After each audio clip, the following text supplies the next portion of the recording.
Welcome to the Old Man of the Three with JJ Redick and Tommy Alter, brought to you by 342 Productions. This is episode 179. Zach Lowe. We have a special season preview. We are recording today, Monday, October 23rd, one day before the start of the NBA regular season. I cannot tell you guys how excited I am for this NBA season, to be covering it, whether it's through the podcast, First Take, calling games.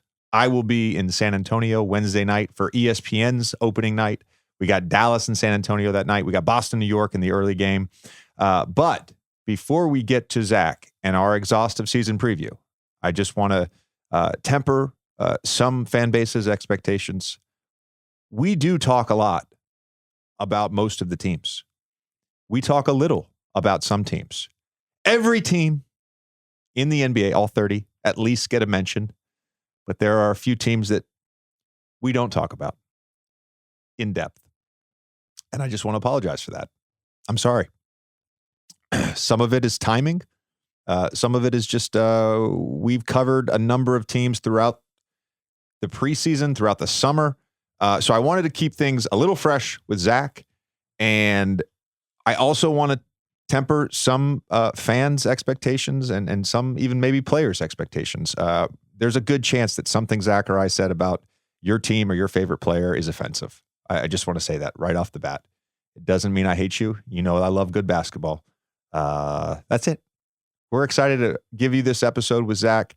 Before we get to the episode with Zach, it's time for our DraftKings Sportsbook segment. Opening night in the NBA, Tuesday, October 24th. Can't tell you how excited I am for these two games on TNT. We've got the Lakers at the defending champion, Denver Nuggets, a rematch of last season's Western Conference Finals. And in the late game, we've got the Phoenix Suns against the Golden State Warriors, two teams that made some big moves in the offseason. And of course, one of those moves, Chris Paul going from the Suns to the Wizards, then eventually to the Warriors. So it's Chris Paul going against his former team, the Phoenix Suns. Real quick on the first game, though, the matchup that I'm really excited about is the Anthony Davis-Jokic matchup. There's been a ton of noise about this Lakers team, ton of talk. Anthony Davis needs to be the guy. Anthony Davis needs to be the best player. And I think to some extent, if they want to win a championship, LeBron in year 21, we can't expect him to be the best player on the team. My expectations is LeBron is going to be an all-star. LeBron's going to be in the all-NBA conversation, depending on games played. Can he get to the 65? Anthony Davis had an outstanding season last year. And despite the fact that he was maligned a little bit, not by me, but by some, maligned a little bit in that Western Conference Finals against the Nuggets, still shot 50% from the field, still averaged 27 and 14. Jokic was just that spectacular. You go back to that matchup, Jokic averaged a triple-double over those 4 games, 28 points a game, 14.5 rebounds, 11.8 assists, shot 50% from the field, shot 47% from 3. They tried single coverage with Anthony Davis and eventually moved him off of Jokic, put a bigger body, put Hachimura on him, put LeBron James on him, and used Anthony Davis as a secondary weak side help defender to get those late contests and bother shots. How this matchup plays out tomorrow, I'll be watching closely. DraftKings right now, Anthony Davis, his over-under for rebounds and points. Points are at 23.5. Rebounds are at 12.5. Jokic, his points line is set at 26.5. His rebound line is also at 12.5. His assist line is at 9.5. DraftKings has a bunch of these player props that you can bet. You could also bet the line, the spread, the total, money line, all that stuff. The total right now on the over-under for the game itself is 227.5. I'm expecting a physical defensive battle, two teams that went head-to-head in a number of close games in that 4-game sweep. That's going to be really fascinating to me. But I am watching that Anthony Davis-Jokic matchup. Is Anthony Davis going to come out on opening night and make a statement? That's what I want to see. Very excited about this. Is Jokic, who apparently doesn't love basketball. That's apparently that's the chatter over there on Twitter that he doesn't love basketball because he likes other things, because he has other hobbies and just decides to go out and dominate basketball. I don't know. Maybe I think he loves it. And then in the second matchup, we got Suns Warriors. Look, these are two teams, both with championship aspirations, just like the first game. Phoenix, of course, added Bradley Beal in a trade. have done a really nice job, at least on paper, of building out the roster and building out what looks like a competent rotation around their big three. And then the return of Chris Paul. Chris Paul, he's as competitive as anyone. Knowing Chris for a long time, he held a grudge against me a long time. Does he have a grudge against the Suns? I don't know. But he will want to play well in this game. He will want to make a statement. Two things that stick out about this game. Number one, in talking to Zach, we talked about all the contenders. We talked about areas of concern. One of the things that Zach brought up with the Phoenix Suns is their defense. And so, particularly on the perimeter, they're likely the fifth starter will be some sort of lockdown defender, Josh Okogie, someone like that. And I'm going to be watching, especially early in the season, how they deal with star offensive players and how much switching, in particular in this first game, they do with Steph Curry. So Steph right now, his line for three-pointers on DraftKings Sportsbook is at 4.5 made threes. We all know Steph likes to put on a show. We all know he likes to rise to the moment. So I'll be watching their perimeter defense on Steph. And then the third thing is Bradley Beal. We had questions about how this Kevin Durant, Devin Booker pairing would work, and through a limited amount of time in the regular season and playoffs, it definitely works. And Devin Booker, he's talked about this. He's like, I've never been as open as I've been, in playing with Kevin Durant. Devin, of course, was fantastic during the NBA playoffs, upped his game to an even higher level. And so Bradley Beal now coming off a stint in Washington where he is the primary guy. He is the guy that the players are going through, the ball's going through. Now asked to, especially with that lineup, be the third option and play more off the ball. So I'm looking to see how they get him involved, if they run any actions for him, if they do run actions for him, which actions they are. Is he playing out of pick and roll? Is he playing with stagger away screens, whatever? His points line right now, DraftKings Sportsbook for Tuesday night is set at 19.5 points. That's his over-under. I think Bradley Beal ends up averaging well over 20 points on the season. It seems like a low number to me. I know he'll want to have a nice game in his first game in a Phoenix Suns uniform. Two great games. Again, Wednesday night as well. We got opening night on ESPN, Boston, New York, and Dallas, San Antonio. I'll be on the call for that. This has been the DraftKings Sportsbook segment. Basketball is back. This week only, DraftKings Sportsbook is giving everyone a can't-miss offer to celebrate the new season. Download the DraftKings Sportsbook app now, use code JJ, opt in, and claim your bonus bet to use on any NBA opening week game. Only on DraftKings Sportsbook with code JJ. The crown is yours. Gambling problem? Call 1-800-GAMBLER or visit www.1800gambler.net. In New York, call 877-8-HOPE-NY or text HOPE-NY 467-369. In Connecticut, help is available for problem gambling. Call 888-789-7777 or visit ccpg.org. Please play responsibly. On behalf of Boot Hill Casino and Resort, Kansas, 21 and up, age varies by jurisdiction. Void in Ontario, one per customer. Bonus bet eligible for NBA bets only and expires 168 hours after issuance. Max reward varies. See sportsbook.draftkings.com/basketball terms for eligibility restrictions, terms, and responsible gaming resources. Let's get to our conversation with ESPN analyst, writer, NBA junkie, Zach Lowe. In some ways, I feel like today, Monday, October 23rd, day before the start of the regular season, it's a little bit like Christmas Eve, for me, at least. For the basketball sicko in all of us. I know the world only cares about the NFL. But for guys like you and me, today and tomorrow and this week, it's special. It really is. Special. I did have, long ago when I was starting this out, I did have a front office person compare it to Christmas morning. Every team, how are they going to use their rotations? What's their lineup going to be? How are these places going to fit? It's like opening up presents. Then you get to do it again after the trade deadline when there's like all new teams. It is exciting. It makes the first week of games is unlike any other week of games because you really are just like mainlining these games and there's unfamiliar people, there's new people in new places. And you're like, oh, what? That's new. It is exciting. What's your sample size generally before you start believing in something or thinking, oh, Houston, we've got a problem here? I think given the raucous MVP race last year, I think I'm just going to do every 5 games. Let's update the MVP straw poll this year. Every 5th game.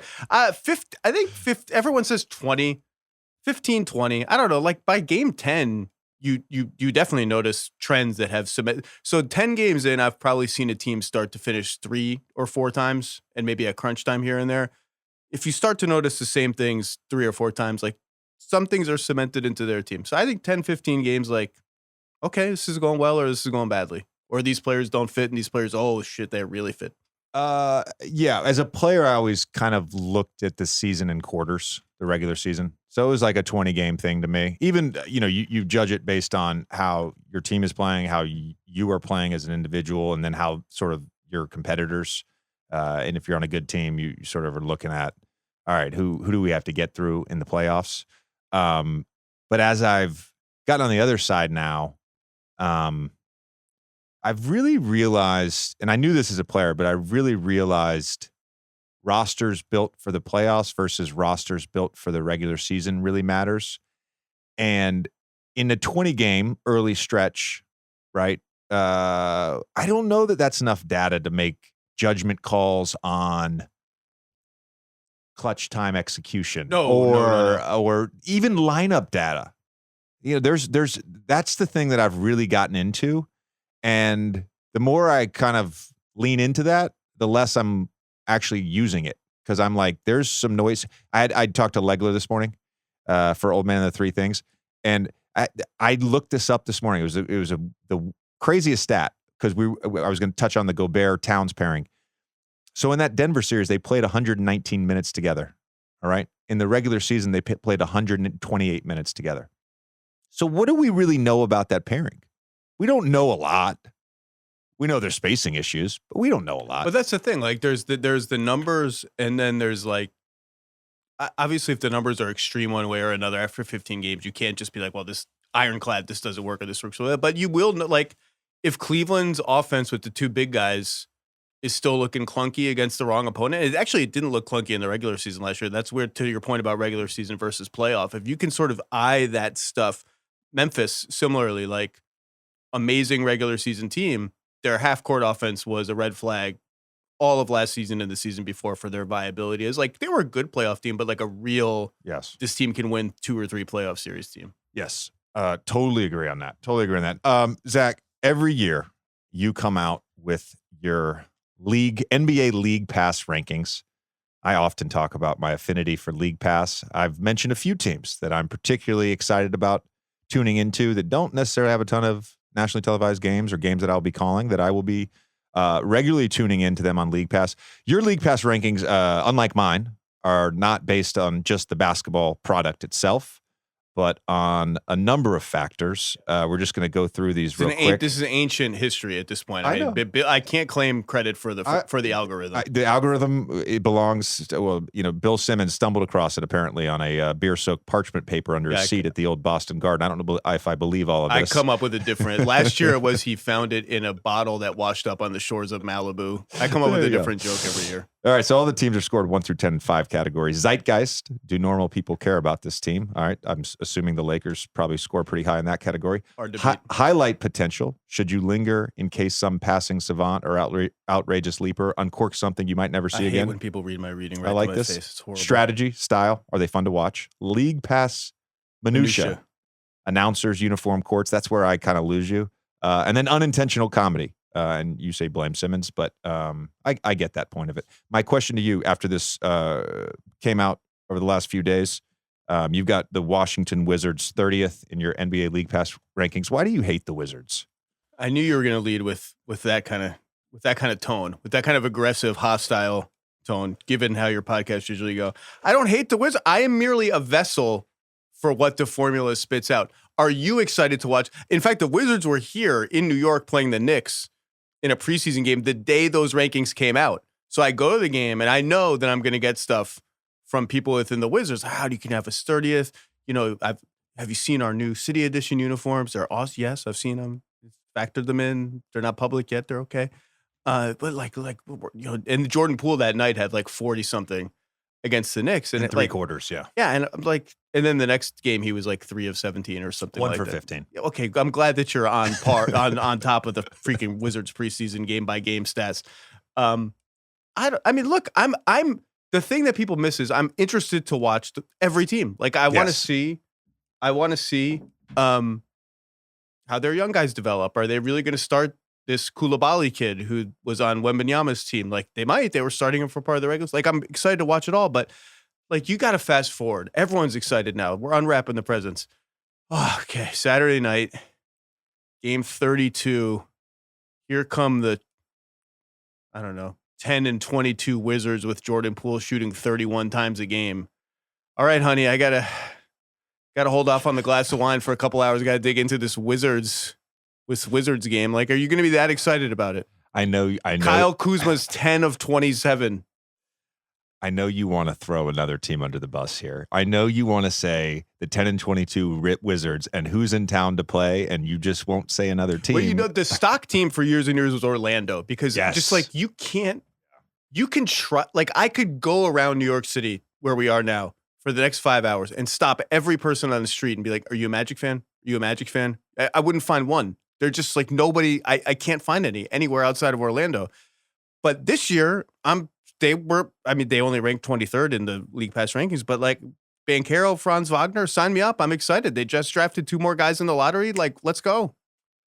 Let's start with the top 6. We're going to bounce around here a little bit. So your top 6 in the League Pass rankings: Milwaukee 1, Golden State 2, Denver 3, Suns 4, Boston 5, Lakers 6. And if you were to ask me to talk myself into, let's say, 6 teams that could potentially win this year, it's interesting that your League Pass rankings, I think, reflect a little bit power rankings, because I think those probably, in my opinion, are the 6 most likely teams to be playing in June in the NBA Finals. I want to go team by team here. Sure. It can be a simple answer. It can be a detailed answer. It doesn't matter to me. But I want to ask you, for each team, what is the biggest question mark in your eyes for them having a good season versus potentially raising a championship banner? Okay. Let's start with Milwaukee. Perimeter defense. Jrue Holiday's gone. They seem to be like starting Malik Beasley. That's going to be a real thing. And I like Malik Beasley. I was lobbying for several teams to trade for him last year as a bench guy. Dame and Malik Beasley in the starting 5 is going to be a little flammable defensively. I think, as great as Dame is offensively. He's a walking top 5 offense, culture, everything you could possibly want. Don't make any mistakes about that. But like, they're really depending on Middleton getting back to like, he can legit at least make some of these big wings earn it. And just Giannis and Brook Lopez put out every single fire that there is. And like, you know, Brook Lopez is 35. Makes me a little nervous. So I'm going to go perimeter defense on the Bucks. Like the answer. Don't disagree with the answer. Counterpoint to you. Yes. Bucks, top 5 defense for a lot of the season, bottom 10 offense last year. Do they need to be a top 5 defense to win? Is their offense going to be that much better this year with Dame? They just maybe need to be in the 12 to 15 range, and they can sort of rely on, even in the playoff series, they can rely on that back line of that defense. It's a classic hosting technique. You asked me just for one negative thing about each team. Just one. I may have follow-up questions. One nit to pick. Then you're like, well, here's the counter. Like all these other things. Yes, their offense is going to be amazing. This is why you trade for Dame. The Bucks are number 1 in the League Pass rankings, and in my my tiers, which is my power rankings, come out this week. They're in my inner circle 4 teams title of the best title contenders. Like, if one of these 4 does not win the championship this year, I will be a little bit surprised. Not big surprise, a little bit surprised, because there's a second outer circle. Oh, I get it. I get it. And they're in the inner circle because Damian Lillard and Giannis are going to run a lot of pick and roll with shooting around them. And that is like, time for the rest of the league for a team that just has not had a go-to. The game's getting slow and ugly. What can we do in the half court? Even the year they won by being awesome on defense, being awesome in transition, and being awesome on the offensive glass. Their first shot half court offense was like not very good. 4 teams, you said. 4 teams. We're not going to spoil it. You're just going to nod yes or no. I don't care. No, that's the 4 teams. I'm going to guess it's Milwaukee, Denver, Suns, and Boston. Yeah. Yeah. Same for me. They're like tier 1, and the other 2 teams to me are tier 1B. I thought you had a 5th. I thought you were I put a video up. I've talked myself out of this was probably 2 weeks ago. I did have a 5th team in my tier, and I think that team was the Lakers. And I'm like that close. I'm like that close with them. We'll get there. All right, Golden State. Big question mark. They're old. That's it. I mean, Chris is old. Steph's 35. Draymond's already hurt. They're all getting up there. That's all. I mean, like, their top 6 is awesome. Their starting 5, last year's version was like the best lineup in the NBA. And they get Gary Payton's healthy for the whole year. Kuminga and Moody are a year older. I actually kind of think Dario Saric will help their team. And I will never give up on Kuminga. Kuminga is like is in my pantheon, like I call it the Pat Williams All-Stars. The guys that, like, they could just stagnate for 10 years. Like, this is the year. Pat Williams looking good in preseason. Kuminga looked amazing in preseason. Just age and the fact that, I mean, honestly, for a lot of these West teams, the answer is going to be because Denver is Denver and Jokic is like just an all-time guy. Okay. I like it. No follow-up question there. No Okay. follow-up question there. You mentioned Pat Williams in your league pass rankings. You're a big guy, big Pat Williams guy. Could be the year. Could be the year. 4 years, $100 million. What do you think? You ready? Just that's not even enough for Pat Williams. I wouldn't, if I'm him, I'm not signing that. Max him out? No. All right, Denver. What's the question? Biggest question mark with Denver. And there's only one, and it's just the Bruce Brown. People say the Bruce Brown, Jeff Green minutes. I love Jeff Green. I'm a little less worried about replacing Jeff Green. Bruce Brown was not your average 6-man. Bruce Brown was like 30 minutes a game when it counted, can close games, fit like a glove into any variation of our starting lineup. That's a big deal, like, that he's gone. And I like Christian Brown. People remember the one game in the finals where he was amazing. He had some other shaky games where he was getting to, like, is Mike Malone just going to go away from him? Peyton Watson has had no meaningful NBA minutes. I'm optimistic about him. They have all these other rookies. Like, that's all. Like, you're just like, you're a KCP injury to pick their 5th starter. Mm-hmm. You're a KCP injury, like sprained ankle in the middle of the conference finals away from, if those guys don't really prove themselves, like, oh, okay, this is a big deal now. Like, this, everyone just assumes the starting 5, which is amazing and my favorite lineup to watch in the whole NBA, will be intact all the time. If it's not, and even if it's the 5th guy, then these other young guys got to prove themselves. That's it. But Denver's got the best guy in the league. Half a counterpoint to that. Half a counterpoint. Go ahead. Did you see last year when one of our Islands in League episodes, we talked about Batman's Robins, but the importance of Alfred's? I don't know if you saw that. I talked about it a little bit after that.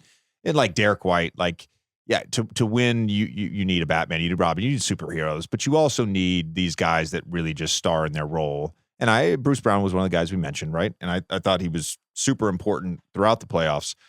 Counterpoint to that is Bruce Brown, without a doubt, is a great role player. That prior year in Brooklyn, he was awesome.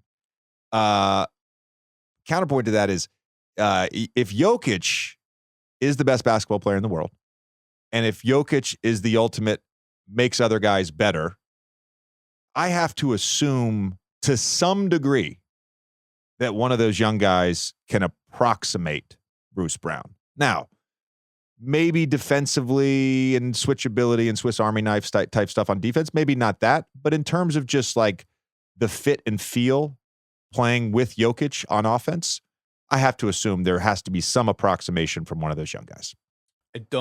I mean, again, it's all a bet on, you look at the teams that have repeated since Jordan, and all of them have one, if not two, top 15 greatest player of all time. Shaq, Kobe, LeBron, Durant, Curry, on and on. And like, even those teams had a hard time doing it. I mean, like, if there's another reason to bet against Denver winning the title, it's that it just does not happen very often and has not happened since the KD Warriors, which are like almost unbeatable if healthy. That was almost unfair. But he's that, like, that's where Jokic is headed, if not now, is like a top 15 all-time player. Like, he's that dude. And so those guys tend to have a better shot at it. I think we are currently in the longest drought of repeat champions since the Lakers bookend. So the 3-peat and the 2-peat. I think that was 6 seasons, if I'm not mistaken. 03 to 08. 02 is the last of the first 3. Yeah, so 03 to 08. So 6 seasons, and we're at 5 right now. Yeah. All right. Biggest question mark about the Suns. Defense. I mean, I think offensively they're going to be insane. I've been saying that since they got Beal, and everyone was, oh, how are they going to share one ball? There's too many mid-range shooters, no point guard. Like maybe there will. Do you think that the point guard thing is a real concern for Phoenix? Like the lack of the traditional floor general? No, I don't. I don't at all. And I I don't think you need a traditional point guard. In some cases, with certain players, I think a table setter could make a difference. And this is not like saying Paul George and Kawhi. I think there's something there with the Clippers, with the two of them. But even in that scenario, if I'm like, all right, who's the perfect point guard to play with those two guys? I still want somebody that can shoot off the dribble threes. I do. I want somebody who can shoot high volume threes, whether that's off the dribble or spotting up. But I do. I don't want somebody who's going to, I'm not talking about Harden here, but I don't want somebody who's going to bring the ball up like Mark Jackson and get 9 assists. But yet you don't actually, like the stock answer to the who's the best point guard for these wing heavy teams with the ball handling wings was like always Pat Beverly or George Hill. It sounds like you want someone who's more dynamic than that. Yeah, I do. Yeah, I do. And that's not a knock on those guys. Oh, those guys are really good. Love those guys. NBA fans, the wait is over. Basketball is back, and DraftKings Sportsbook, an official sports betting partner of the NBA, is celebrating with an unbeatable offer. New customers can score $200 instantly in bonus bets for throwing down $5 on the NBA. Win or lose, it doesn't matter. You'll start the season with an instant dub, and with DraftKings parlays, everyone's got a shot at even bigger basketball wins. String together multiple bets from the same game, or build your parlay across multiple games for a shot at making your payday even sweeter. Basketball's more fun when you're in on the action. Download the DraftKings Sportsbook app now and use code JJ. New customers can get $200 in bonus bets instantly for betting just $5. Only on DraftKings Sportsbook with code JJ. The crown is yours. Gambling problem? Call 1-800-GAMBLER or visit www.1800gambler.net. In New York, call 877-8-HOPE-NY or text HOPE-NY 467-369. In Connecticut, help is available for problem gambling. Call 888-789-7777 or visit ccpg.org. Please play responsibly. On behalf of Boot Hill Casino and Resort, Kansas. Licensee partner, Golden Nugget, Lake Charles, Louisiana. 21 and up, age varies by jurisdiction, void in Ontario. Bonus bets expire 168 hours after issuance. See sportsbook.draftkings.com/basketball terms for eligibility and deposit restrictions, terms, and responsible gaming resources. OM3 fans, it's time to elevate how you hydrate with Smart Water Alkaline. Smart Water Alkaline is premium vapor distilled bottled water with added electrolytes for a pure, crisp taste. It has all the good stuff, a higher pH level, added antioxidants, and extra electrolytes for taste. Smart Water Alkaline was made to support active lifestyles. You all know I'm in full-blown coach mode, coaching the boys basketball teams, and I've honestly been drinking Smart Water Alkaline nonstop over the last couple weeks.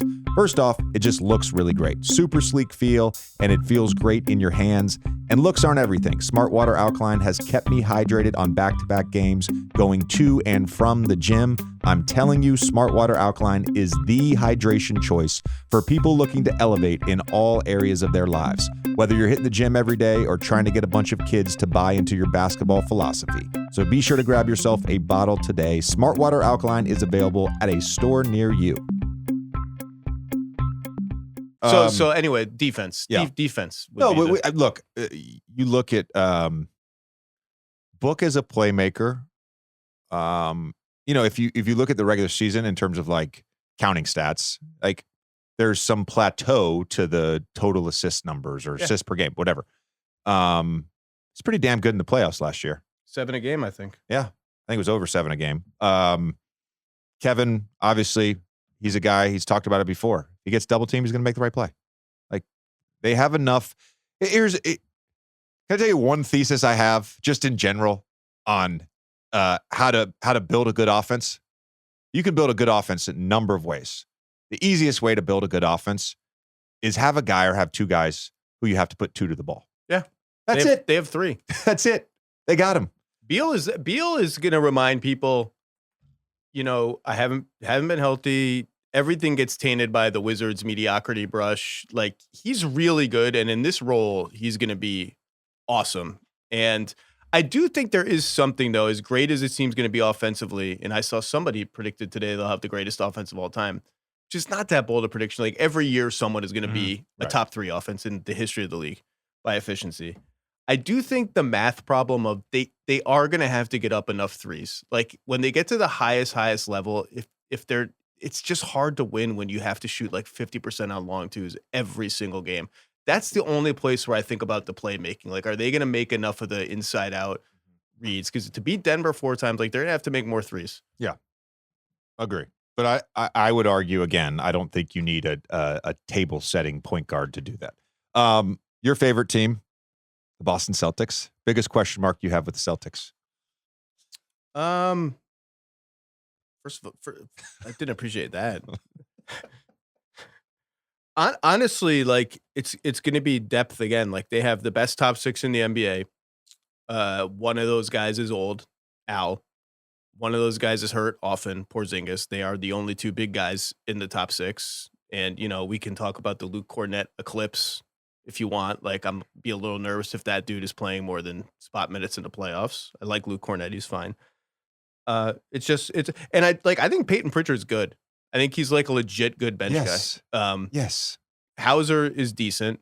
Cornett's fine. I've always had a soft spot for O'Shea Brissett. I think he'll help their team, but I just think it's depth. That's all. Okay. That's a weak answer, I know, but depth outside of the top 6 and a little health age type thing with some of the ancillary pieces. And the other thing with Boston, like everyone has poked all the holes in there, like late game offense. I think that is symptomatic to me of the downside of all of these like super spacing lineups, and they're going to have all 6 of their top guys can shoot. And Porzingis is a shooter the likes of which they have not had as a big man, just quick release, all that stuff.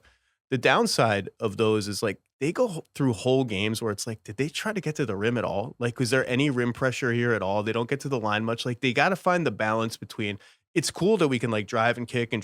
Like sometimes that's what Robert Williams brought. It's like sometimes can we just go to the basket and that's my only concern. Okay. Yeah, I think there's going to be an element of when there are switches and you can't get to the basket, posting Jalen, posting KP, even posting Jrue, of course, posting Tatum. Joe has talked about that. And then the other part with Kristaps is I think he can be effective as a roller. He has been in the preseason. Yeah. It's been the best thing about their team in the preseason. Yeah, so I'm not as concerned about that. But the depth part, I get. You know, outside of the top 6, I love Peyton Pritchard. I'll say it. I love him. Love him. This guy wanted my team, dude. Dude, here's the thing, Zach. If I was you do a profile on Peyton Pritchard, okay, so he's undersized. You may have strong feelings about his on-ball defense and switchability and all that stuff. Here's what I know.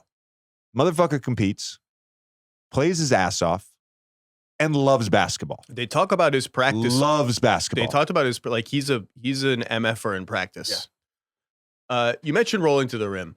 Can I ask you a question? Can I beat the annoying guest who asked you a question? Ask me all the questions. I love it. People take rolling. Not people. There's like rolling to the rim is not something that is like makes for a sexy talking point in basketball discourse. It's like not all that fun to watch when it doesn't lead directly to a dunk or like something like that.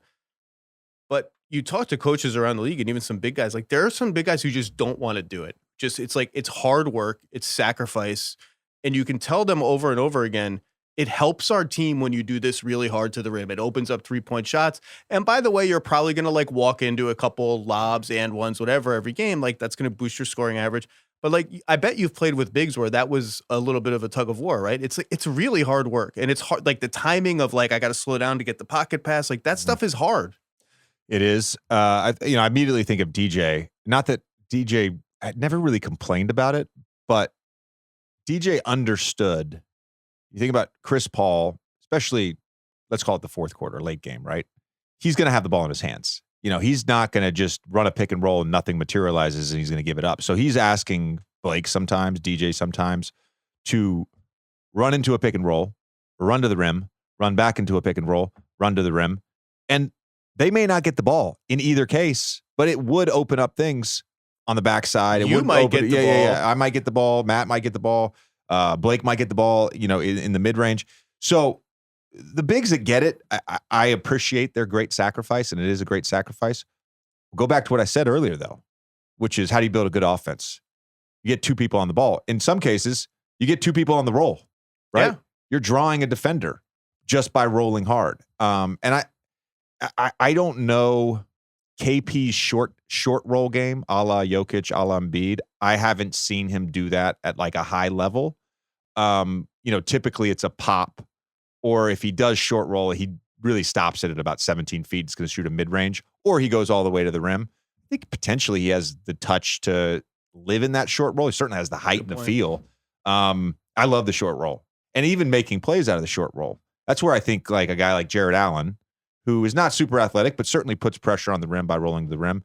I think has gotten better and better each year just about playing out of the short roll. So he gets the pocket pass, the weak side corner guys all the way pulled in, big can recover. He's able to turn and make that pass now, where, 5 years ago wasn't proficient at it, but he's gotten better.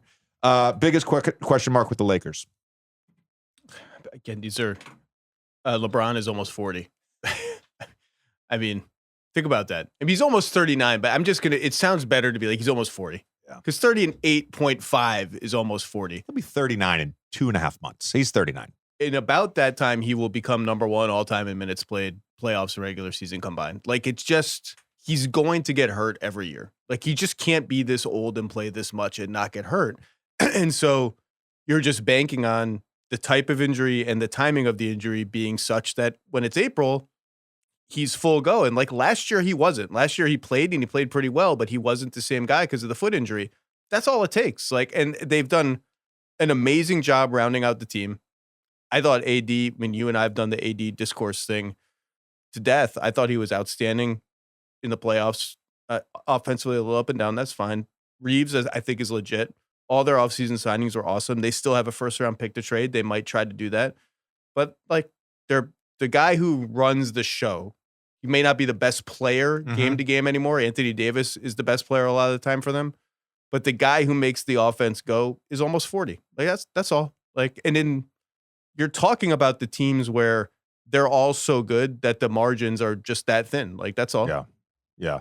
And Jokic, by the way, ate Anthony Davis for breakfast, lunch, and dinner in that playoff series. And he does that to everybody. But I think there was some hope, at least among Laker fans, that his speed, arms, and leaping ability could be some kind of deterrent. And it was not at all. Yeah. I mean, eventually, certainly in the early part, I think it was game 2, they made that switch. Maybe it was the end of game 1. End of game one, right. And then they would go back and start him, but then eventually they'd move him off of him and put LeBron or Hachimura on him. And LeBron played him well, man. LeBron did play him well. I mean, you would love to have an honest conversation with LeBron about how does that feel at your age with the foot injury? How many possessions of that do you have in you? But he would just be like, what do you mean? I can do that. Maybe he can do it 100 possessions again. I would love to get the real answer. All right. So those are the top 6 in your league pass rankings. And I think generally we both agree those are probably on paper going into the season, probably the 6 best teams, maybe not the 6 best records at the end of the year. Isn't that the weird thing though? Yes. Well, this is what I wanted to talk about. Okay. Because I was, we brought this up with Legler, and it's going into the playoffs last year in the Western Conference.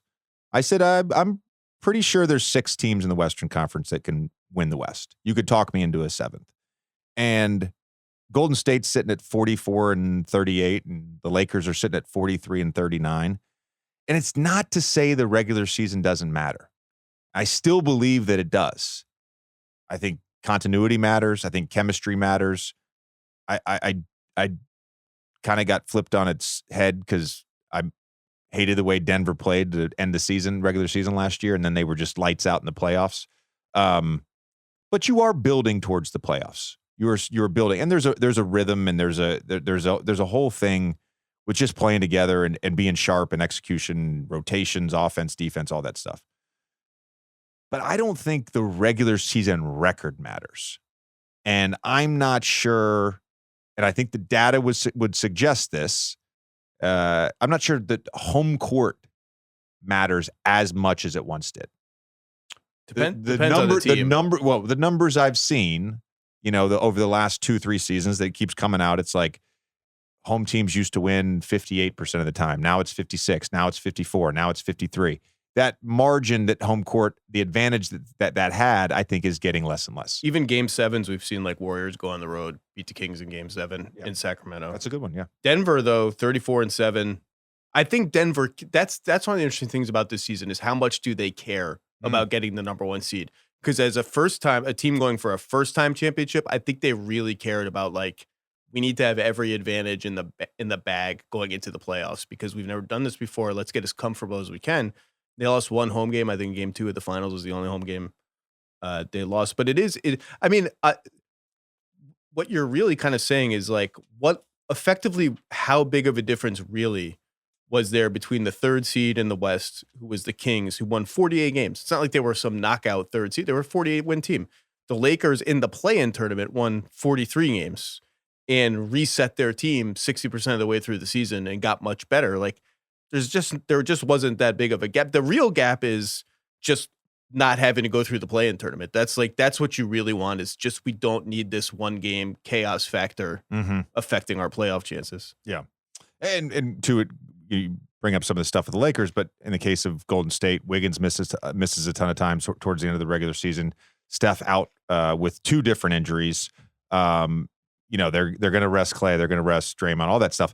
Which brings me, we're going to get back to the League Pass Power Rankings, which brings me to a topic that I wanted to discuss with you, which is the new policies around resting players, the new rules around end-of-season awards, and All-NBA in terms of games played. That one's really simple. We'll just say that real quick. You got to play 65 games.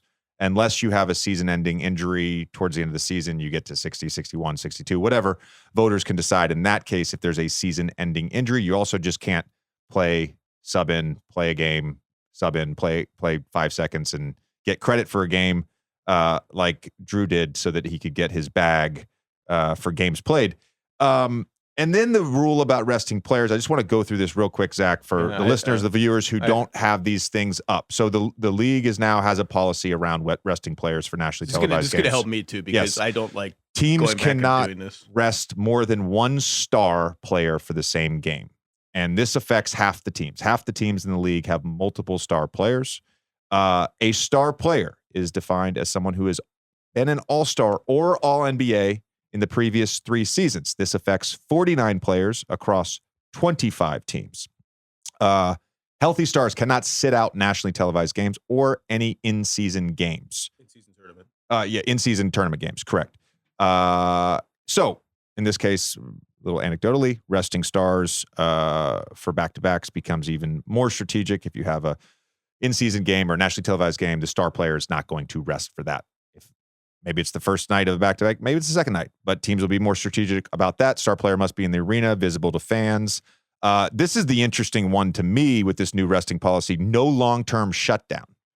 So an example of that, Portland's not going to be in the playoffs last year. They shut down Dame to try to secure a top 5 pick in the draft. Of course, end up with the number 3 pick. Not allowed to do that anymore. There's major fines around this. $100K the first time, $250 the second time, $1.25 million for a third grievance of this, and $1 million more for each subsequent fine. So in theory, if you did it 5 times, it cost you $3.25 million the 5th time you did it. There's obviously, Zach, a lot of ambiguity around what is healthy, right? Star players know their bodies. Nagging injuries pop up here and there. All of this to say, with the rules around the end of season awards, if you want to win Defensive Player of the Year, All NBA, MVP, all that stuff, got to play 65 games, and the rules around resting star players, do you think any of this will matter? Do you think there's going to be actual actionable items that teams take and that players take that we're going to see more guys play in the 70s? We're going to see less guys sitting out nationally televised games. Like, do you think this is going to matter for the overall regular season product? I do. I think more teams, like I can tell you, like the league has already gone through with every team. Let's look at your schedule. Okay, here's an example of where this could come into play. Here's a back-to-back, exactly like you mentioned. Okay, notice the second game is on national TV. The first game isn't. Like, you might want to start planning now 3 months in advance for how you can rest your guys for these purposes. So I think it will a little bit. And I do think we're going to have some case.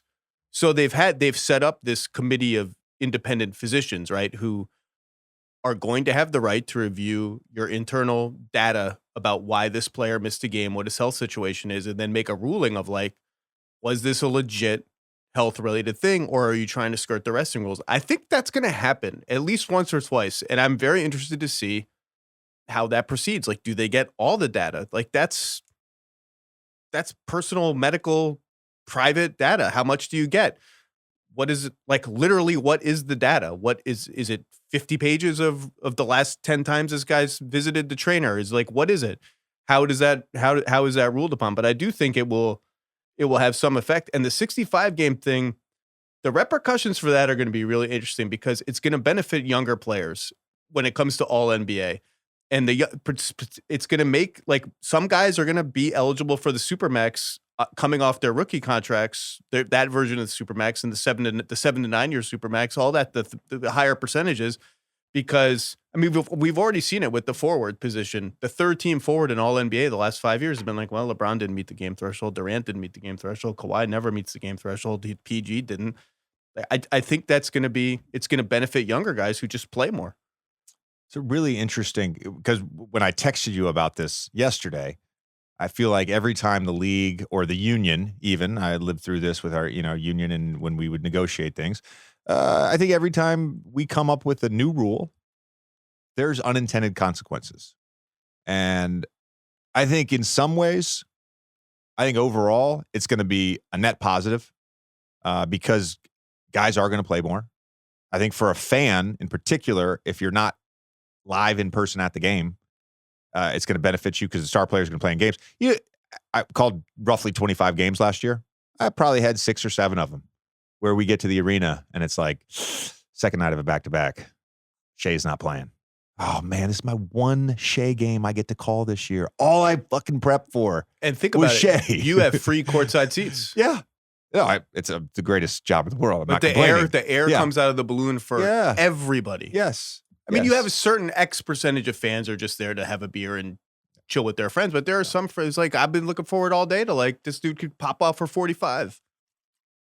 But the thing I was going to bring up is what you brought up. And that is essentially the guys, the star players who already are on the Supermax, that they've already qualified for it. I don't think it's going to matter much to them, particularly the older players. And I do think an unintended consequence of this is that someone is going to meet the criteria for a Supermax extension, whether that is on their rookie deal or the 7 to 9 year Supermax. And he's going to get that because he's qualified. The team can't afford to lose him. TV rights hopefully are going up. And the natural reaction is going to be, so-and-so just signed for what? Because that always happens. That always happens. Well, in general, everyone's just going to have to get used to what player salaries are. And, we saw with Jalen, we see it all like remember Mike Conley was the highest paid player in the NBA. And everyone's like, Mike Conley, biggest contract in NBA history. And like every year there'd be a new one. Now it's Jaylen Brown. And right away when Jaylen Brown signs, you have Bobby Marks being like, wait till Luka makes $80 million a year. $80 million a year to play basketball. What is that? And I always go back to this. My dad taught me when I was real young. And the player salaries started to become a thing. Like if someone made $5 million, $1 million. Like, look, Zach, you got 2 choices. There's this big pool of money, and either the billionaire owner who you don't know and maybe inherited his money, maybe made it at some whatever, either he gets it all, or the players you actually like to watch play 82 times a year, they get more of it. Like those are your choices. So like the money is there. And that's like that messaging from the union is going to be important because there are going to be people who are like, so-and-so, even you saw with Devin Vassell, there were people on Twitter being like, I never even heard of that guy. He's making how much money? Devin Vassell? I'm like, yeah, Devin Vassell's good. And that money's going to be 15% of the salary cap in a few years. Yeah. Yeah, it takes reframing. It takes some reframing. But that's work. Like that's work on all of our parts too. That's I agree. I want to ask you about some specific teams, and in particular, maybe some teams that I view through more of, do I want to watch this team play basketball? or is there a young guy I'm particularly excited about, and where you rank these teams in your league pass rankings. So 3 that I want to touch on right away. Dallas, you had at 10, the Thunder at 13, and the Spurs at 14. I actually want to start with Dallas. You're excited to watch this team play basketball. The formula is excited to watch this team play basketball. I'm not that excited to watch them play basketball. I'm much more excited to watch the Thunder and the Spurs and the Cavs, who I think were 11th right behind Dallas. Yeah, and Indy at 12. We'll get into Indy in a second. I mean, 12 is pretty good for a team that won 35 games last year. Yeah. I get why everyone hates watching Dallas. They're slow. Luka complains about everything.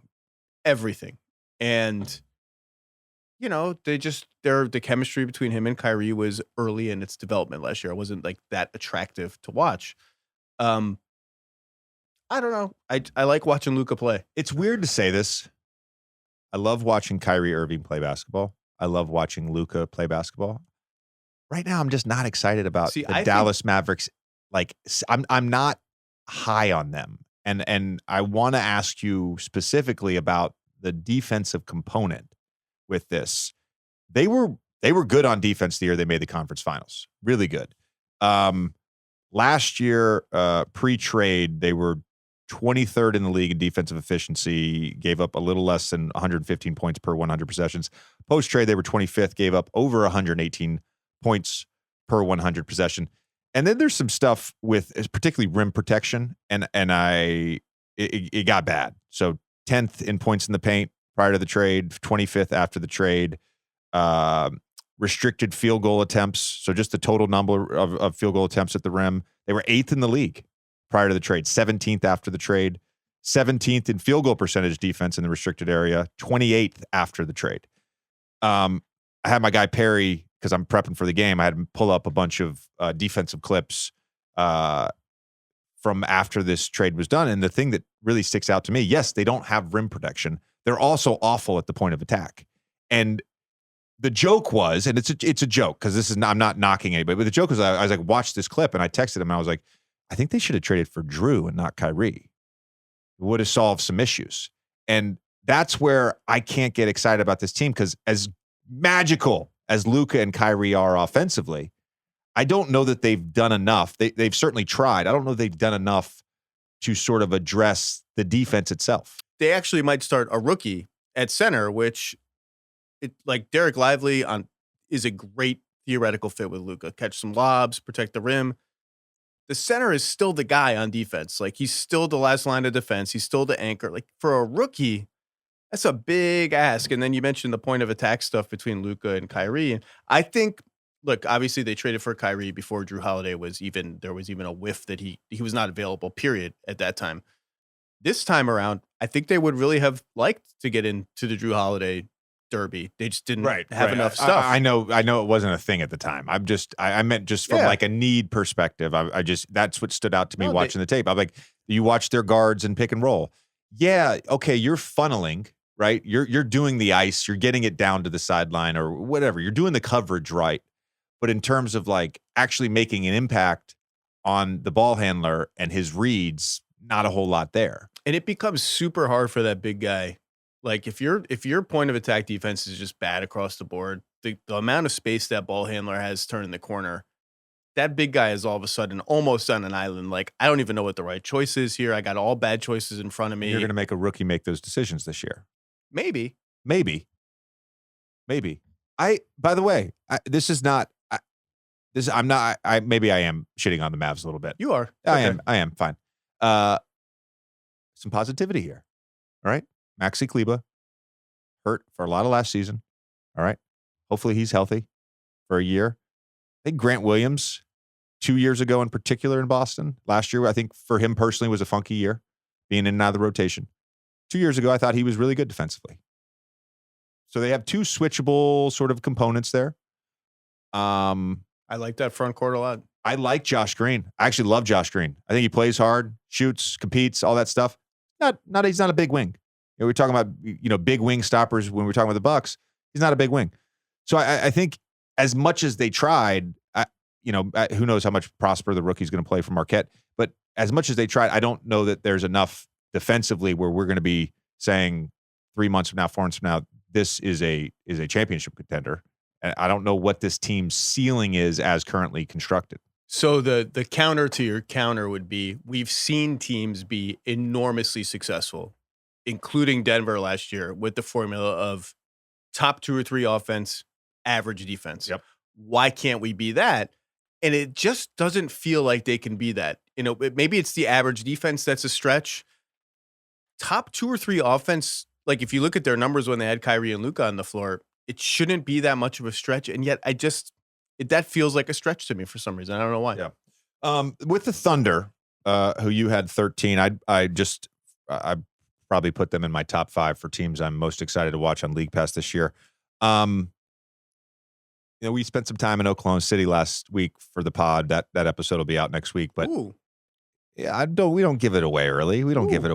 But I think there's a general feeling that within OKC, like should we maybe temper these expectations? I mean, literally the same day we were there, Bill and Kevin did a whole episode on OKC.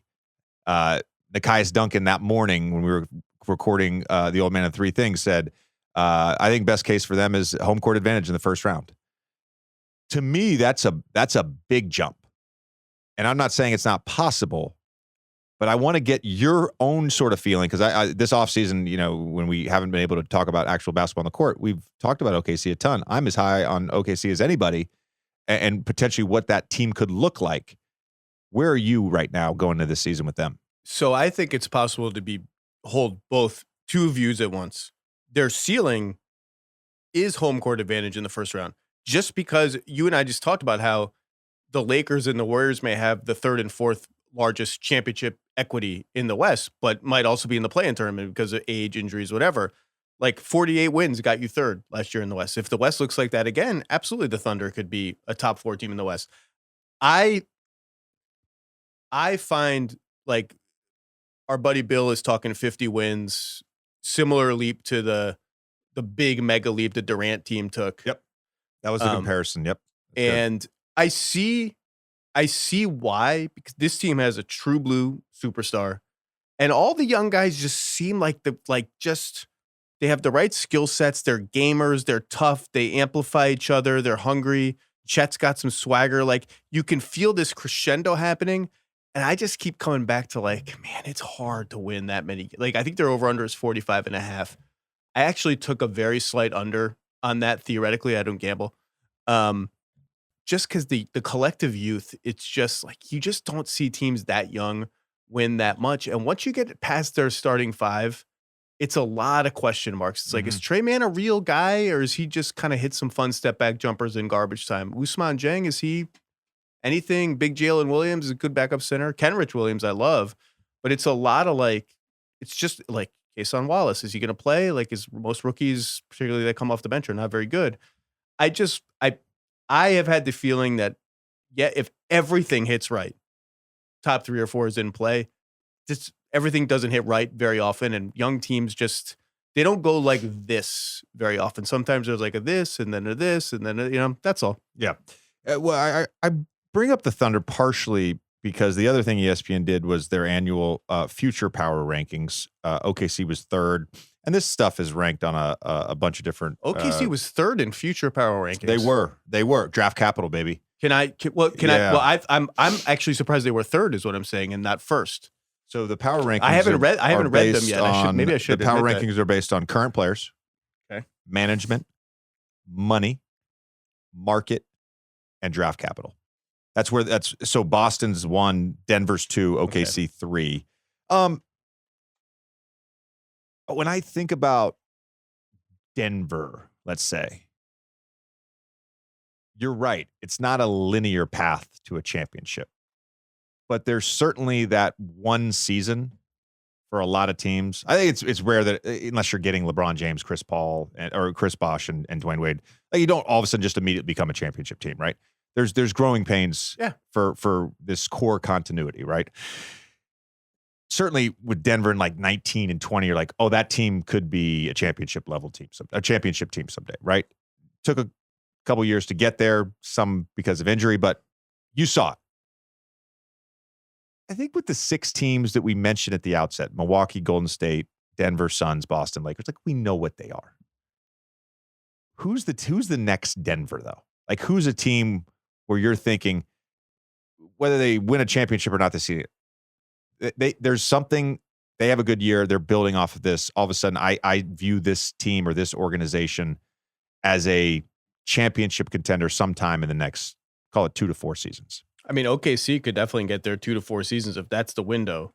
But Denver, you're talking about a team like I've seen it demonstrated at a very when you saw or like for me, it's probably to some degree is like a Sacramento where like, all right, they got to the first round, played the defending champs to 7 games. Like there's a world where Sacramento is playing in a conference finals this year. Absolutely. I think I'm higher on Sacramento than most, although they kind of didn't look great in the preseason. The whole Kevin Herter, like, is he going to start thing worries me a little bit. They're a good pick. They have content. I mean, the answer should be Memphis. There's just a lot going on in Memphis. But if you're like 1920, you're talking about like the Nuggets blew the doors off the Clippers in the bubble in the last 3 games of that series and pushed the Lakers decently in the next round. Like that's high level, high stage demonstration. Like the Thunder lost in the play-in tournament last year. It was a good season. The Pelicans should be another answer. They just haven't done very much. It's actually hard to find a team that's even Cleveland should be an answer, but they got rolled in the first round. Minnesota is a team that I've been saying I'm high on Minnesota for months, and now all the projections are coming out and the projections for them are good. And I'm like, man, I thought this was going to be like a scorcher when I throw out Minnesota for 48, 49 wins. But they have this whole thing of, man, if they don't start well, the noise there is going to get so loud, like it could get rickety, but I think they're pretty good. You know what's interesting? This is I just went through both the power rankings and your league pass rankings to make sure I didn't miss any teams. And generally speaking, I'm talking about teams with younger players, younger stars, some path to improvement, i.e. future draft picks, all that stuff, player development within the roster. I got another one. Who we got? I mean, it's early, but they got all their picks. They got a pile of young players. They have a market that people actually kind of want to go to. And they have 2 young studs in Banchero and Franz Wagner. I knew you were going to say the Orlando Magic. But if you're telling me 2 to 4 years, championship contender feels like a lot, but there's a move to, at some point, that front office is going to actually push some chips in. And I think we're nearing this. I feel like this is the last year of, hey, let's just see how the young guys develop, roll it out there and see what happens. I feel like that has an expiration date pretty soon. Yeah, so we named 7 teams: Orlando Magic, Minnesota Timberwolves, Sacramento, OKC, Memphis, Pelicans, and Cleveland Cavaliers. And I do think all not at the same stage, but in terms of where they are, I think they're all in the same ballpark of the same stage. 5 of those teams, 4 of those teams, because Pelicans lost 2 years ago in the first round, but Minnesota, Sac, Memphis, Cleveland, all lost in the first round last year. OKC lost in the play-in game. Pelicans lost in the play-in game. Magic, I probably think for this exercise are probably maybe a year away from being in this discussion, and I'm really excited. I want to actually ask about a specific question about the Magic in a second. But my point is all those teams either play-in or first round last year. And all 6 of those teams, I really mean this, all 6 of those teams at some point in the next 2 to 4 years, if all goes right, you could talk me into it. At the very least, conference finals. I mean, I think the all goes right threshold is lowest for the Thunder. I think they have a guy. They have a lot of supporting guys who make sense around that guy. And 92 draft picks.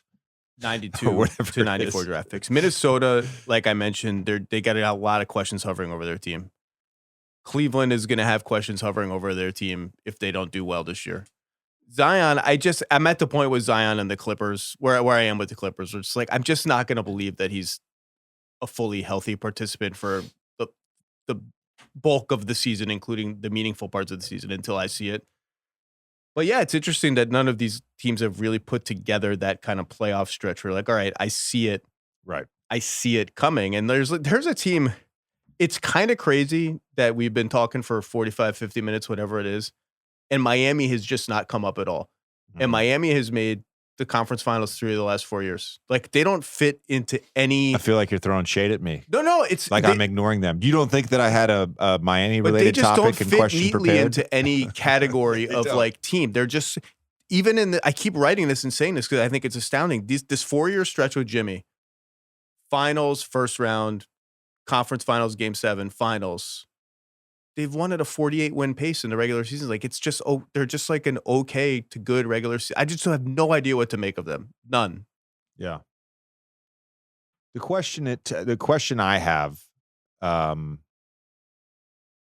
Gabe Vincent and Max Strus leaving. On paper, you're like, those guys are replaceable, I guess. Well, one is theoretically replaced by Hero coming back, right?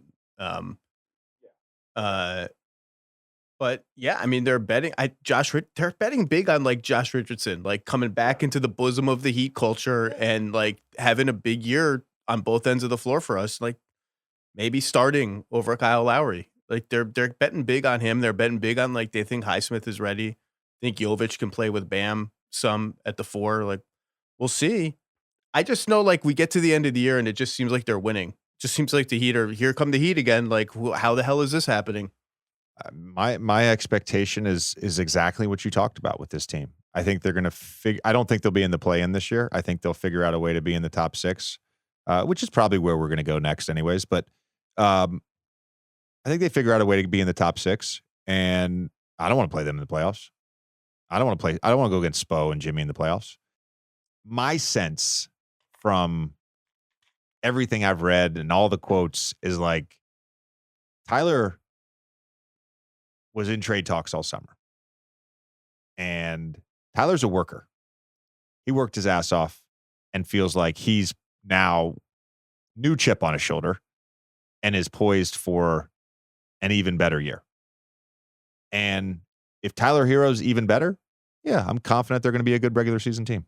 I'm confident. I think he's a massively important player for them in the regular season. In the playoffs, they have to help him out on defense and protect him. And like, we all know that. And they were a stronger defensive team without him. That's fine. Like, I still think they could have used him in the playoffs, but in the regular season, he's a very good player. And particularly like Jimmy's going to miss 20 games. That's where having Tyler Hero's shot creation is going to really show up strong for them. But I agree with you. I have them in the top 6. I think they're going to be above the play-in this year. It's just hard to project them for. Like they had the 1 year where they were the 1 seed. I think they won 53 or 51 that year. It wasn't like they were a killer number 1 seed. Other than that, they've just kind of been floating around in the mid 40s. I think we both can agree that there's 3 teams in the East that we're like confident are going to be in that top 6. Everything goes right. Most thing goes right. These 3 teams, Boston, Milwaukee, Cleveland, they're going to be in the top 6. There's essentially room for 3 other teams. I think 76ers are going to be in there as long as Joel plays enough games. They're going to win games. Things are going awesome there. Yeah. It's great. Yeah, it's great. And then it's like Heat, Knicks, Hawks, Bulls, Raptors, Indy, Magic, Brooklyn.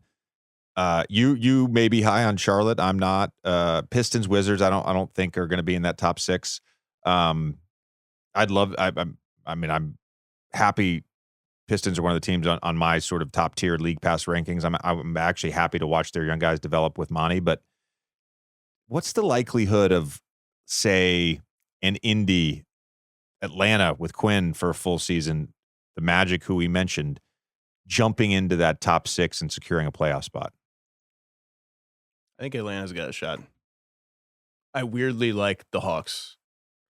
I have a standing bet with Tim Bontemps, $100 dinner that the Hawks are gonna. The bet started in one place, and then by the end of the sentence that I was saying, ended in another place. So it started as $100 top 6 Hawks, because I think Cleveland is just sort of like regular season proof. Like they just have too many good players. We can ask questions about them in the playoffs. They're going to win a lot of regular season games. I think you look at Philly, New York, Miami. It just feels like one of those teams is going to have a weird below expectation season. Like for whatever reason, health, general Philliness. Knicks have this like Tibbs has this up and down effect. General Philliness. Well, you're a veteran of the process, man. Like not the process, the end of the process. Just it's every year. It's just every freaking year with this team. And it's uglier now than it's ever been. But yeah, they have the MVP and they have Maxey, whatever. Just like shorting that collective group feels like a reasonable stance to take. And so if you're asking me which team steps in, Hawks. And then the bet was like, you know what? Top 6 isn't aggressive enough. We're going to have fun. Let's have fun. Top 5, $100. And Bontemps is just sitting there like happy to watch me negotiate against myself. Like top 5? Sure. We're going to go top 4. I don't really even know why I like the Hawks this much. I don't have a great answer. You like the idea of the Hawks. I like the idea of the Hawks. I just think Quinn Snyder is worth like 4 regular season wins. Okay. And they have, if you're top 3 off the bench, let's say they start Jalen Johnson. I'm not sure who's going to be the 5th starter. It could be Bey. It could be Jalen Johnson. Like they're bringing off the bench Bogdan Bogdanovic, Onyeka Okongwu, Sadiq Bey or Jalen Johnson. And that's before you get into like the next wave of guys like the AJ Griffins. Right. Like that's a good, their top 10 is really good. Yeah. It might not be like guys 3 to 7 or 3 to 6 might not be as high quality as you want me to win the title, but to win in the regular season, that's pretty good. Yeah. No one shares my Hawks optimism. Everyone is already bored of Trae Young shooting floaters. It's just everyone is already bored of it. I do think it's interesting what you said about the Heat, 76ers, and the Knicks. Potentially, or you're saying one of those teams having a funky season because it seems inevitable. Like one of those teams wins 43 games somehow. Like it is interesting to me because everybody talks about the top 12 in the West. And I'm going to put the 76ers and the Heat aside out of respect for what they have already done. So what have the Sixers done? They've gotten to the playoffs every year. They've won a bunch of games. I'm talking about regular season. Okay. Man. Relax, guy. Relax. We lost to Kawhi Leonard on a fucking crazy shot. Great team. They won the championship. Great team. Jimmy Butler, JJ Redick. It was a great team. I wouldn't throw myself in there. But it is interesting, though, because you move past those 2 teams as well as the 3 teams we mentioned with the Cavs, Bucks, and Boston. And it's Knicks, Hawks, Bulls, Raptors, Indy, Magic, Nets. That's 7 teams, 6 through 12, that at least for most of the season, and I would even throw the Hornets in there. Now that's 7 teams, or at least for most of the season, they're going to be trying to make the playoffs. Yeah. They're going to be trying to make the playoffs. So I think the West is very competitive. I think the East is very competitive. Who in the West is definitively not trying to make the playoffs? I don't think the Blazers and the Spurs will be in the top 6. I'm getting a little nervous. But it would not surprise me if both Houston and the Spurs end up flirting with the play-in. I think I'm getting a little nervous that Wembanyama, not nervous, just nervous/giddy, that he's so good already that the Spurs, all the Vegas stuff is like 31.5, 28.5, that we're going to wake up in 2 months and be like, holy cow, the Spurs are 21-19. Like, I don't, they're young. The bench is kind of a mess, but like, he might be that good. Like, there's a chance he's that good already. Yeah. I was going to get on here and just like, again, temper expectations, but you're just saying he's that good. I think he walks in the door as like one of the 12 best defensive players in the NBA. And that may be like pessimistic. Offensively, I kind of expected it to be a little ragged and inefficient. It has not looked that way in the preseason. There will be like a month where he shoots 21% from 3. Like that's coming, but he looks pretty goddamn good. In the East, all those teams are trying tryhards. Yeah, I agree. I have Atlanta just just a tick above the Bulls, Raptors, Pacers, Magic brigade of whatever. I want to go through this because I didn't intend to talk about every team, but we've now mentioned every team except the Knicks. Hold on, no, we mentioned the Knicks. Yeah. We mentioned the Knicks. We spent enough time talking about Jalen Brunson and Julius and Josh Hart during the season.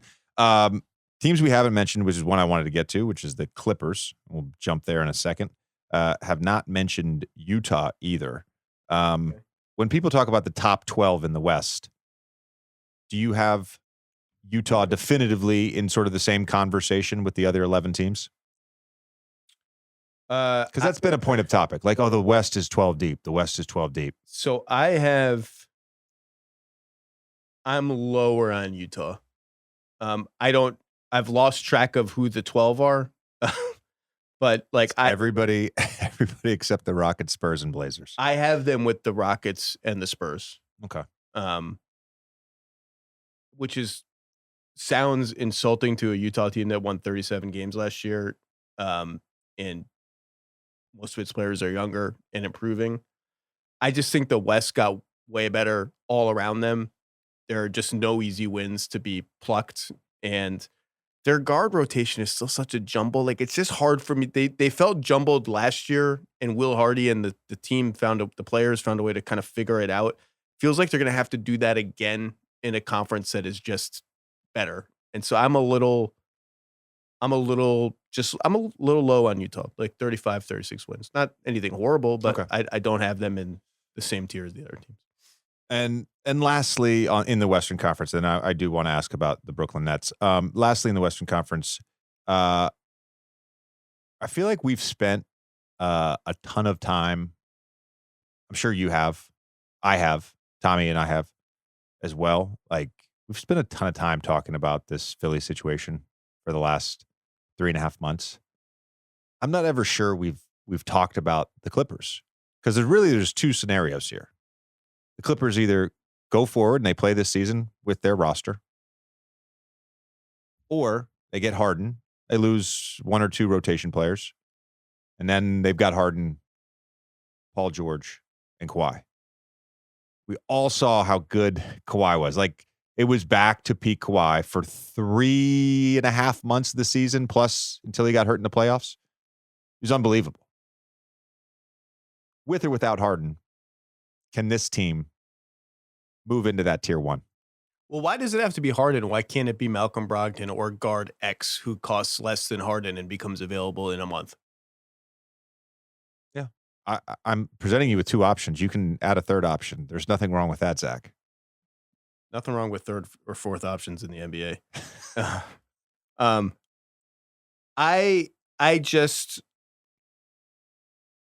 out. I think I'm just out. Like, you're ridiculous. They're never healthy. They're just never healthy. Why is this going to be the year where they're going to be healthy for a full playoff run? Now, I have a sentence like this in my power rankings, whatever, that comes out in a couple days. If they stay healthy, if they make a trade, I think they've reached the point where they know they have to make a trade to actually get in the conversation with Denver and Phoenix, which is kind of depressing, because the whole point of trading everything for Kawhi and Paul George was to never be in a position where you have to make a trade, a big one, to get back in that conversation. Now, I think they realize that they do. Obviously, they're chasing everybody, not aggressive. Like, they could have Harden if they really go all in, and they haven't. If they make a trade, if they stay healthy, yeah, they can make the conference finals and be a competitive team. It's just like the ifs are just so big. Like, I just don't have any faith anymore. And like, a slept on thing with the Clippers is a year ago, it's like, I was guilty of it too. It's the deepest team in the league. Look at it. Marcus Morris, Robert Covington, Nick Batum. Like, those three guys, two of them were barely in the rotation by the end of last year. They're only a year older. Batum is coming off the bench. Like, like, Bones Highland is going to play 28 minutes a game. Not that excited about that on a team that's trying to win. Like, if I'm not out, I'm close to out. You're in? What? You're in? No, I just think you're ridiculous for being just out. You're just out. You said unequivocally you're out. I said I think I'm out. Okay, you think you're out. But like, on the depth, they can bring me back in. On the depth part, though, like in 21, when Kawhi got hurt, my Mavs team, I wasn't playing, but my Mavs team, we played them in the first round. I was like, oh yeah, they're deep. I didn't think that last year. Like there's a difference. Kawhi always gets hurt. 21. You sound like Stephen A. right now. But he does, and I voted for Kawhi MVP the year Russ won. You don't have to sell me on Kawhi. I am a Kawhi Leonard true believer, and he's incredible. What he did to Dallas in the 21 playoffs in Game 6 was just outrageous. Like, it was one of the best games anyone has ever played in the playoffs on both ends of the floor, period. Thank you. He's that good. Thank you. If you look like that, that was the year where it was lined up for them had he not gotten hurt. Yeah. I just kind of am out. Something about this playoff injury just took whatever remaining Clippers wind in my sails I had. It was just like, man, when that news broke, I know. I was just like, I just don't think I can do it. It was heartbreaking because I'm no vested interest in the Clippers. It's just heartbreaking to see someone who's come back from all these injuries and then is playing at the level he's playing. Amped it up to yes, he was incredible for the last 2-3 months of the regular season. He brought it to another gear in those first two games. He was just taking the ball from people going coast to coast. Like, holy shit, this dude is back. And then just as quick as you said those words, he was out. I think with them, there's a lot of people, not Clippers fans, not like diehard Clippers, but I think there's a lot of people that follow the NBA, that cover the NBA, that probably feel in some capacity the same way you do, which is essentially, my belief is not there. It's like reached Zion levels. It's reached my Zion belief levels. Is not there in the Clippers like it used to be. But I also know that if Paul George and Kawhi Leonard are healthy and playing at their best, they still have a chance. But I don't have the belief anymore that that's actually going to happen. All right, so let's say they get Harden, and Kawhi and Paul George are healthy. Can they beat the Nuggets? And let's say they have to trade Mann and the picks for Harden. So Mann's out. Your current fifth starter, Terrence Mann, is gone. And then they get Malcolm Brogdon later? No, they just stop being greedy. They get Harden. So their starting lineup is Harden, Kawhi, PG, player X, because I think Russ then comes off the bench, and Zubats. It's interesting because I am not a fan of talking about hypotheticals. It's why I posed you with a hypothetical question. This is not that. I mean, this is my assumption is that it'll get done at some point, right? I think James Harden will be on the Clippers. That's my assumption. If you force me, I don't know what the percentage chances are, but I'm gonna say sure, yeah. And they're healthy. Yeah, you can talk me into them moving into that tier 1. Can they beat Denver? Dude, it's fucking October 23rd. I'm not. I'll tell you, Denver has owned that team since the bubble. Owned it. Yeah. I don't. Maybe they can. I don't. It's just a lot of It's just a lot of ifs. It's just so many ifs that I'm okay being as presently constructed. There is no James Harden. He doesn't play for the Clippers. I don't know if he is going to play for the Clippers. As presently constructed, I do not think they can win the title.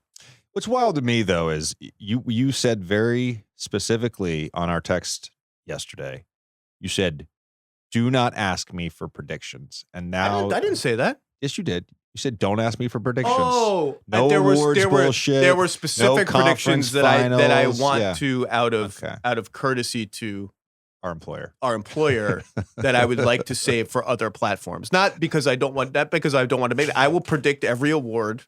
And I will pick a team to win the championship. I just felt as a courtesy to them, I needed to do it elsewhere. I get it. It's fair. It's fair. We've covered a lot. But I said I'm out on the Clippers is what you're going to say. No. But you're asking me to make these predictions. I don't want to make predictions. I thought we were going to, when you said Clippers, I was like, are we going to do 45 minutes on the 2015 playoffs against Houston? That's what I want to do. Let's get into that. When are you going to write the book about what happened to the Clippers? That's what people want. I have to admit something. So I'm a little bit of a masochist sometimes, but I got to be in the right mood. Oh, no, you didn't watch Game 6, did you? Worse. Or Game 5 was what Game 6? I was doing this was probably around either the conference finals or the finals. We were well into the playoffs, and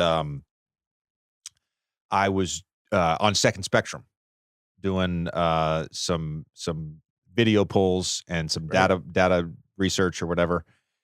And somehow it just like I got down this rabbit hole and I rewatched all of our defensive clips from that entire series, all 7 games. And what's remarkable to me is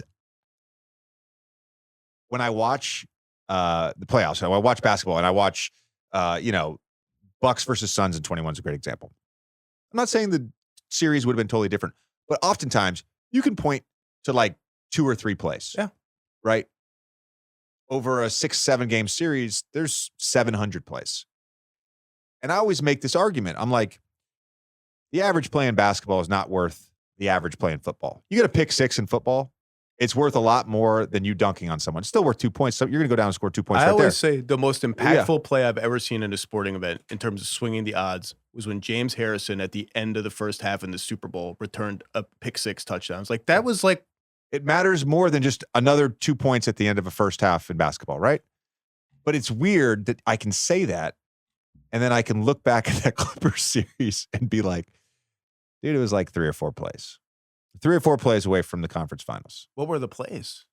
Well, game 6 in particular, there was Which Josh Smith 3? there was 2 Corey Brewer 3s. And Yes. that was when the bigs were up in pick and roll. And so the weak side, we would pull all the way over to essentially the middle of the paint. And both guys, not just, now they some teams still do that and they use the top guy as the X guy and they keep him outside the paint. But we would pull over. And I gave up a Corey Brewer 3.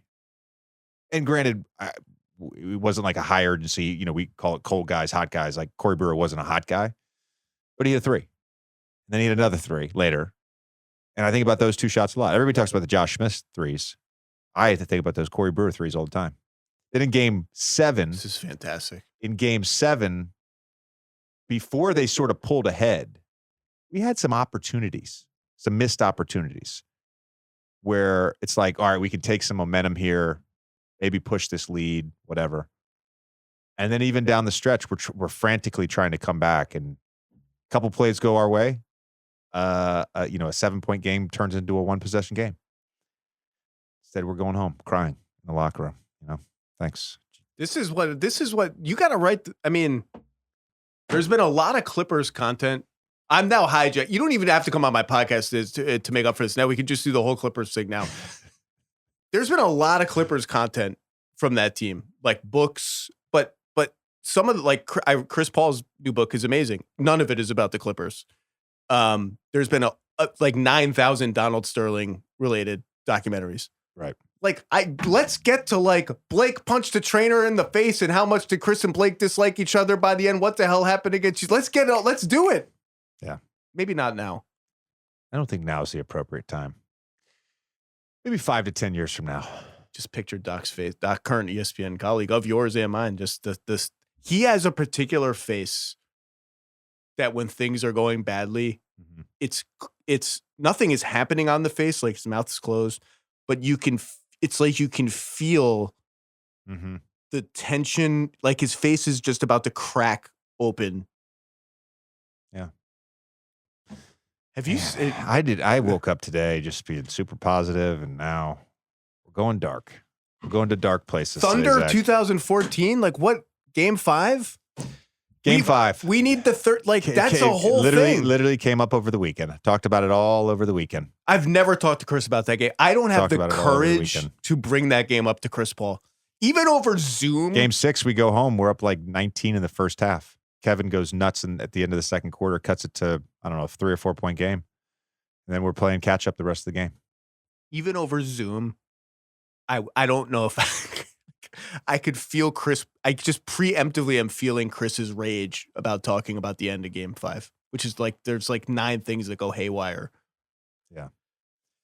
This is great. This is great. Great content. Zach. So you want to talk about the Kings again? No. The one team, how excited are you for Ben Simmons this season?